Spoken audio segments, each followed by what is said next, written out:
Future और spot के price में डिफरेंस होता है, फ्यूचर का प्राइस ज्यादा होता है, स्पॉट का प्राइस कम होता है। ऐसा क्यों होता है? हमने ये भी देखा है कि एक्सपायरी के नियर आते आते फ्यूचर और स्पॉट का प्राइस श्रिंक हो जाता है और एक टाइम के आने के बाद दोनों इक्वल हो जाता है। क्यों होता है, आइए समझते हैं। फ्यूचर में खरीदना क्या होता है, जो फ्यूचर खरीदता है वो एक प्रॉमिस कर रहा होता है कि मैं पर्टिकुलर प्राइस में फ्यूचर में इसे खरीदने के लिए तैयार हूं, इस तरीके से फ्यूचर कॉन्ट्रैक्ट बना। लेकिन फ्यूचर का प्राइस हायर क्यों है? आपको मालूम होगा कि स्पॉट में, स्टॉक में क्या होता है कि उनको डिविडेंड मिलता है, लेकिन फ्यूचर वालों को तो डिविडेंड मिलता नहीं है। सो फ्यूचर प्राइस में डिविडेंड कॉस्ट इंक्लूड होगा, साथ ही साथ स्टोरेज कॉस्ट इंक्लूड होता है। स्टोरेज कॉस्ट क्यों? क्योंकि जैसे कि आपका ऑयल हुआ, गोल्ड हुआ, इसको रिजर्व करने के लिए स्टोरेज चाहिए, सो स्टोरेज कॉस्ट इंक्लूड होता है। साथ ही साथ इसमें इंटरेस्ट कॉस्ट भी इंक्लूड होता है, इस वजह से फ्यूचर का प्राइस हाई होता है। अब बात आती है कि दोनों श्रिंक क्यों होते जाते हैं? जब फ्यूचर और स्पॉट का प्राइस श्रिंक होता जाता है, इसी प्रोसेस को कन्वर्जेंस कहते हैं। ऐसा क्यों होता है?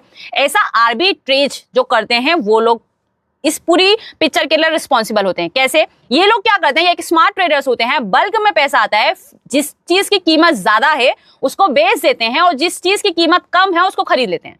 फॉर एग्जाम्पल, फ्यूचर में एक स्टॉक है, उसका प्राइस 100 रुपीज चल रहा है और स्पॉट में 96 चल रहा है, तो 96 वाला चीपर है, उसको खरीद लेंगे और महंगे वाले को बेच देंगे। दोनों के बीच का डिफरेंस हुआ 4 रुपए का, तो ये 4 रुपया इनको श्योर रिटर्न मिल रहा होता है।